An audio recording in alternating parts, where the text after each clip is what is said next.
नमस्कार, sports can में आप सभी का स्वागत है। मैं हूं निखिल कुमार और तमाम खेल खबरों पर विस्तार से चर्चा के लिए हमारे साथ स्टूडियो में है वरिष्ठ खेल विशेषज्ञ मोना पार्थसारथी। मोना जी, कार्यक्रम में आपका बहुत बहुत स्वागत है। शुक्रिया। सभी श्रोताओं को नमस्कार। और आगे बढ़ने से पहले मुख्य समाचारों पर नजर डालते हैं। पीवी सिंधु ने चाइना मास्टर्स बैडमिंटन टूर्नामेंट के क्वार्टर फाइनल में प्रवेश किया। 8 भारतीय निशानेबाजों ने दोहा में होने वाले ISSF विश्व कप फाइनल में जगह पक्की की। नीरज चोपड़ा विश्व चैंपियनशिप की भाला फेंक स्पर्धा में 8वें स्थान पर और सचिन यादव सर्वश्रेष्ठ 86.27 मीटर थ्रो के साथ चौथे स्थान पर रहे। और एशिया कप 2020 क्रिकेट प्रतियोगिता में अफगानिस्तान का सामना श्रीलंका से। अब तक 5 ओवर में 3 विकेट खोकर अफगानिस्तान ने 40 रन बनाए और कल भारत का सामना होगा ओमान से।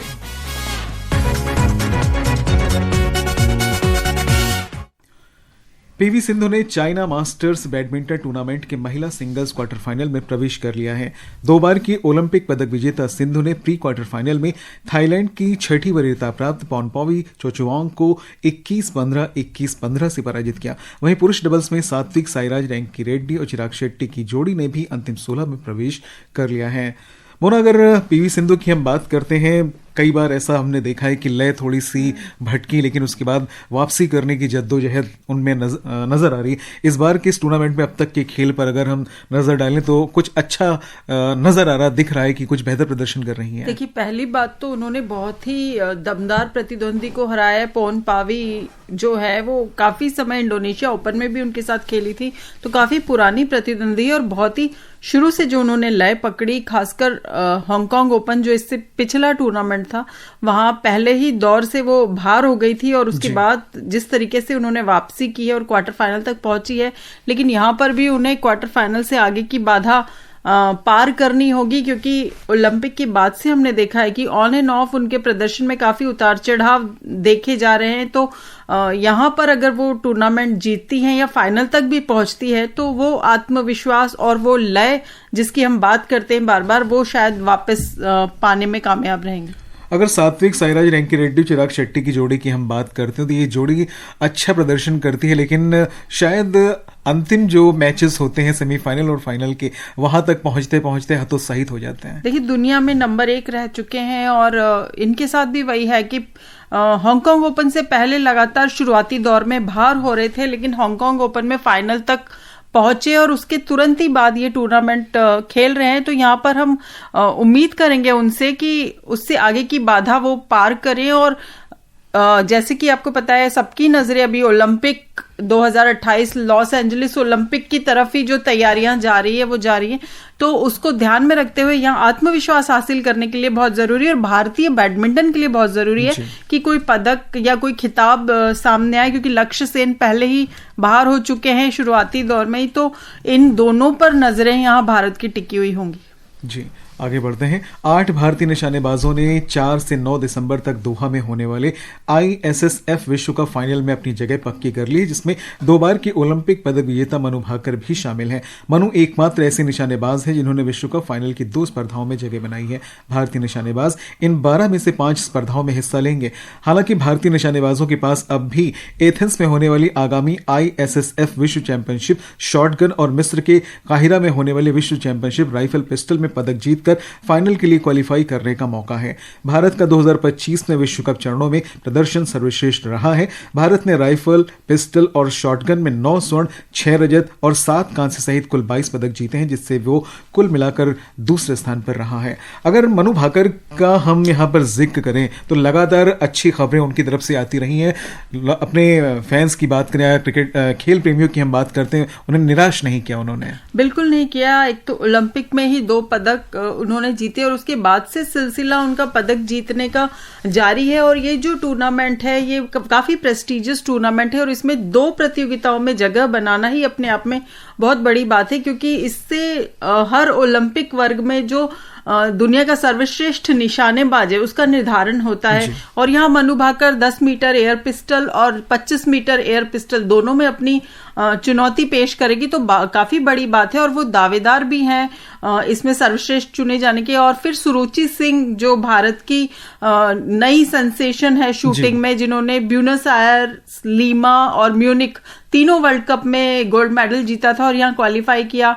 ईशा सिंह है टीम में, रुद्रांश पाटिल है जो पूर्व चैंपियन, पूर्व नंबर 1 रह चुके हैं, और सिफत कौर सामरा का जिन्होंने अभी वर्ल्ड रिकॉर्ड बनाया था। तो काफी एक मजबूत और दमदार टीम भारत की इसमें लग रही है, और मुझे लगता है कि जो निशानेबाजी में अच्छे प्रदर्शन का सिलसिला चल रहा है, पेरिस ओलंपिक से चला रहा है, जहां हमने काफी सूखा खत्म किया, पदकों का पदक जीते, वो सिलसिला यहाँ भी कायम रहेगा। अभी आपने ओलंपिक का जिक्र, लॉस एंजलिस की बात कर रहे थे, वहां पर भी हम जरूर ये देखेंगे इस तरह के जो बड़े नाम आपने लिए हैं ये वहां पर अपना अच्छा प्रदर्शन करेंगे, क्योंकि लगातार कह सकते हैं ग्राफ हमारा ऊपर की ओर चढ़ रहा है। बिल्कुल, बीच में एक गैप आया था। अगर हम निशानेबाजी की बात करें तो बीजिंग से जो सिलसिला अभिनव बिंद्रा ने शुरू किया था, फिर उससे भी पहले राज्यवर्धन सिंह राठौर ने पदक जीता था एथेंस में, और उसके बाद गगन नारंग, विजय कुमार, लेकिन फिर एक अचानक से गैप आ गया था लंबा। लेकिन इस पेरिस ओलंपिक में वो गैप दूर हुआ, वो कमी पूरी हुई, और मनु भाकर को बहुत ज्यादा उसका श्रेय जाता है कि भारत की झोली में निशानेबाजी के पदक फिर से आने लगे। नीरज चोपड़ा टोक्यो में विश्व एथलेटिक्स चैंपियनशिप की भाला फेंक स्पर्धा के फाइनल में अपने पहले 5 प्रयासों के बाद बाहर हो गए। वहीं सचिन यादव ने अपना सर्वश्रेष्ठ प्रदर्शन करते हुए चौथा स्थान हासिल किया। नीरज ने प्रतियोगिता में 84.03 मीटर का सर्वश्रेष्ठ थ्रो फेंका और वे कुल मिलाकर 8वें स्थान पर रहे। सचिन यादव का सर्वश्रेष्ठ थ्रो 86.27 मीटर का रहा। आइए सुनते हैं ये रिपोर्ट।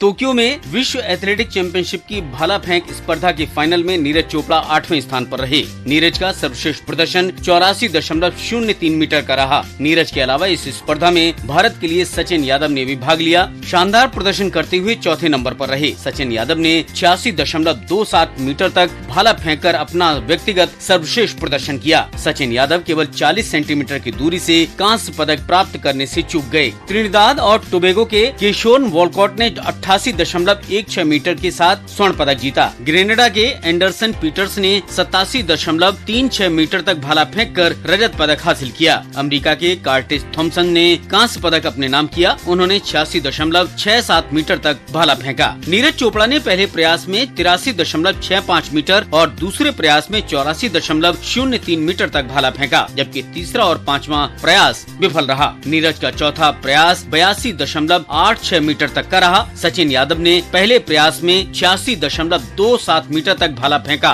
उनका दूसरा प्रयास असफल रहा, जबकि तीसरे प्रयास में उन्होंने 85.71 मीटर तक भाला फेंका। पाकिस्तान के अरशद नदीम 10वें स्थान पर रहे। मुकेश कुमार, स्पोर्ट्स कैन। मोना, आज की ये वैसे तो बहुत बड़ी खबर रही कि नीरज ने अपने प्रशंसकों को निराश किया, उतना बेहतर प्रदर्शन नहीं कर पाया, और खासतौर पे ये वहीं पर मुकाबला हो रहा था जहां पर उन्होंने ओलंपिक में मेडल जीता था। बिल्कुल, 2021 में टोक्यो में इसी जगह पर उन्होंने इतिहास रचा था और स्वर्ण पदक अपने नाम किया था, भारत की झोली में डाला था। लेकिन आज बिल्कुल ही वो फॉर्म में नजर नहीं आए। जिस तरह से क्वालिफिकेशन में भी पहले ही थ्रो में उन्होंने क्वालिफाई कर लिया था, तो लग रहा था कि आज वो, चूंकि दोहा में मई में वो 90 मीटर का बैरियर भी पार कर चुके थे, तो लग रहा था कि वो खुलकर खेलेंगे और भारत को पदक तो पक्का मान के चल रहे थे। ये लग रहा था कि कौन सा पहला, दूसरा, तीसरा कौन सा स्थान उनको मिलता है। लेकिन जब पहला ही उन्होंने थ्रो फेंका तो लग रहा था कि कहीं ना कहीं कुछ ना कुछ तो गड़बड़ है, क्योंकि पिछले 3-4 साल में हम लोगों को आदत ही नहीं है कि नीरज चोपड़ा पोडियम पे ना रहे। हर टूर्नामेंट में पहले दूसरे स्थान पर उनको देखने की आदत पड़ी हुई है। लेकिन आप अगर देखें कि वर्ल्ड चैंपियनशिप में जो ये प्रदर्शन रहा है भाला फेंक में, जूलियन वेबर अभी दोहा डायमंड लीग जीते हैं, लेकिन वो बाहर हो गए बहुत शुरुआती दौर में। अरशद नदीम ओलंपिक चैंपियन, वो बाहर हो गए। और सचिन यादव, किसी ने सोचा भी नहीं था, सभी की नजरें थी नीरज चोपड़ा, और सचिन आखिर तक कंटेंशन में थे कि शायद 0.40 सेंटीमीटर से वो बचे कि वो पदक नहीं से जीत पाए, चूक गए। तो अभी ऐसी भी खबरें आ रही कि नीरज पूरी तरह से फिट नहीं थे, उनकी कमर में कोई तकलीफ थी, उनका जो एक्शन था थ्रो फेंकने का, उससे भी लग रहा था कि कहीं ना कहीं वो उस रिदम में नहीं है जिसके लिए उनको जाना जाता है। लेकिन हर चैंपियन खिलाड़ी का एक दिन ऐसा होता है जब वो खराब होता है, प्रदर्शन अच्छा नहीं होता। तो इतने ही उनके प्रदर्शन में हमने निरंतरता देखी है, इसलिए हमारी अपेक्षाएं उनसे हमेशा ज्यादा रहती है। लेकिन ये वर्ल्ड चैंपियनशिप है और यहाँ कुछ भी हो सकता था। और अब क्रिकेट की बात करते हैं तो एशिया कप 2020 क्रिकेट में अबू धाबी में अफगानिस्तान का सामना श्रीलंका से हो रहा है। अफगानिस्तान ने अंतिम समाचार मिलने तक 8वें ओवर में 3 विकेट पर 50 रन बना लिए हैं। सुपर 4 में जगह बनाने के लिए अफगानिस्तान को हर हाल में ये मैच जीतना होगा। इससे पहले प्रतियोगिता में कल ग्रुप 1 के मुकाबले में पाकिस्तान ने मेजबान संयुक्त अरब अमीरात को 41 रन से हराया था। पाकिस्तान के 147 रन के लक्ष्य के जवाब में मेजबान टीम 105 रन ही बना सकी थी। अफगानिस्तान की जहां तक बात है तो सुपर 4 में जगह बनाने के लिए मैच उन्हें जीतना बहुत जरूरी है, लेकिन श्रीलंका के लिहाज से देखें तो कैसा आपको लगता है, किस तरह की लड़ाई ये देखने को मिल रही है? देखिए, ये अफगानिस्तान टीम वो प्रदर्शन नहीं कर पाई है जो T20 वर्ल्ड कप में हमने देखा था, जब सेमीफाइनल तक पहुंचकर सभी को चौंका दिया था। और दूसरी तरफ देखिए, श्रीलंका के गेंदबाजों ने खासतौर पे अच्छा प्रदर्शन किया है, अच्छी शुरुआत नहीं करने दी अफगानिस्तान को, तो यहां से अफगानिस्तान के लिए वापसी करना बहुत मुश्किल लग रहा है। जी, और भारत की अगर बात करते हैं तो कल एशिया कप 2020 में भारत का मुकाबला ओमान से होगा। यह मैच भारतीय समय के अनुसार अबू धाबी में रात 8 बजे से खेला जाएगा। भारतीय टीम सुपर 4 के लिए पहले ही क्वालिफाई कर चुकी है। इससे पहले भारतीय टीम ने संयुक्त अरब अमीरात और पाकिस्तान को हराया था और ओमान की लिए ये बड़ा ही मुकाबला होने वाला है। क्या लगता है आपको? इसमें लगने के लिए कुछ मुझे लगता है कि है ही नहीं, ये बड़ा ही बेमेल सा एक मुकाबला है। अब यहाँ देखना ही होगा कि जो कोच गौतम गंभीर और कप्तान सूर्य कुमार है वो टीम संयोजन में क्या किसी तरीके का बदलाव करते हैं। क्या जसप्रीत बुमराह को आराम दिया जाता है और अर्शदीप सिंह को उतारा जाता है, या फिर हरफन मौलाओं को ही उतारने की वो अपनी जो रणनीति है उस पर कायम रहते हैं। टीम में जो बदलाव होंगे उन्हीं पर यहाँ नजरें होगी। क्या वरुण चक्रवर्ती या कुलदीप यादव में से किसी को ब्रेक दिया जाता है, क्योंकि अगला जो मुकाबला है वो पाकिस्तान से होने वाला है 21 तारीख को, तो उसके लिए उसकी तैयारी के लिए है ये भी जरूरी है कि बल्लेबाजों को अभ्यास मिले, क्योंकि पिछले 2 मैचों में हमने लक्ष्य का पीछा किया है, बल्लेबाजी अभ्यास नहीं मिला। और अगर यहाँ ओमान पहले खेलता है तो बहुत ज्यादा चांसेस है कि एक बार फिर बल्लेबाजों को अभ्यास ना मिल पाए। मोना, भी आपने वरुण चक्रवर्ती का जिक्र किया है तो उनके लिए बड़ी अच्छी खबर ये रही कि आईसीसी की 2020 रैंकिंग में पहली बार शीर्ष स्थान हासिल किया है। एक गेंदबाज होने के नजरिए से अगर देखा जाए तो अपने आप में बहुत बड़ी बात होती है कि आपको नंबर 1 माना जाए। और सबसे अच्छी बात ये रही कि उन्होंने न्यूजीलैंड के तेज गेंदबाज जैकब डफी को पीछे छोड़ा है और जसप्रीत बुमराह और रवि बिश्नोई के बाद तीसरे भारतीय गेंदबाज है जो टॉप में पहुंचे हैं T20 गेंदबाजों की रैंकिंग में। आप देखिए, मिस्ट्री स्पिनर का जो उनको एक वो मिला हुआ है तमगा की, बिल्कुल जिस तरीके से वो मैच विनिंग परफॉर्मेंसेस उनकी रही है पिछले पूरे साल में, अगर हम देखें तो बहुत ही जबरदस्त प्रदर्शन है। और टीम में इतने एक स्थान के लिए जहां इतनी कंपटीशन है वहां उन्होंने एक अपनी जगह पक्की करके रखी है। और श्रोताओं, आपको बता दें कि एशिया कप में शानदार गेंदबाजी कर रहे बाएं हाथ के स्पिनर कुलदीप यादव ने भी आईसीसी की रैंकिंग में 16 स्थान की छलांग लगाई है और फिलहाल 23वें नंबर पर पहुंच गए हैं। इस बीच भारतीय बल्लेबाज जेमिमा रॉड्रिक्स वायरल बुखार के कारण ऑस्ट्रेलिया के साथ होने वाले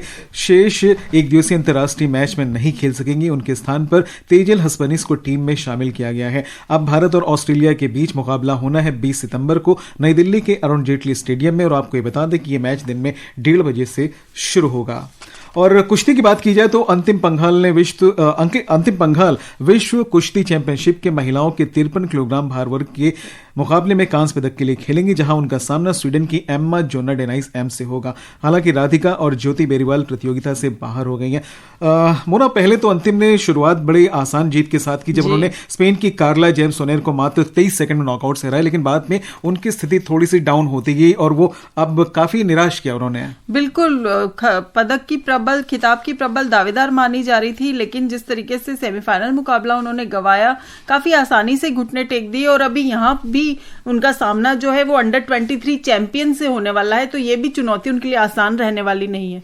और श्रोताओं, चलते चलते आपको ये बता दें कि भारत और दुनिया की कई शीर्ष खिलाड़ी 17वें विमेंस इंडिया गोल्फ टूर्नामेंट में हिस्सा लेंगे। इसका आयोजन 9 से 12 अक्टूबर तक गुरुग्राम में किया जाएगा। 72 होल के टूर्नामेंट में 28 देशों के 114 खिलाड़ी शामिल होंगे और भारतीय महिला गोल्फ संघ के अध्यक्ष कविता सिंह ने इस प्रतियोगिता के बारे में जानकारी दी है। मोना, आपने कार्यक्रम में हिस्सा लिया और चर्चा में शामिल हमारे साथ में हमारी जिज्ञासाओं का समाधान किया। आपका बहुत बहुत धन्यवाद। शुक्रिया। तो श्रोताओं, एक नई मुलाकात के वादे के साथ अनुमति दीजिए निखिल को कार्यक्रम स्पोर्ट्स स्कैन यहीं पर संपन्न करने की। हम फिर मिलेंगे। नमस्कार।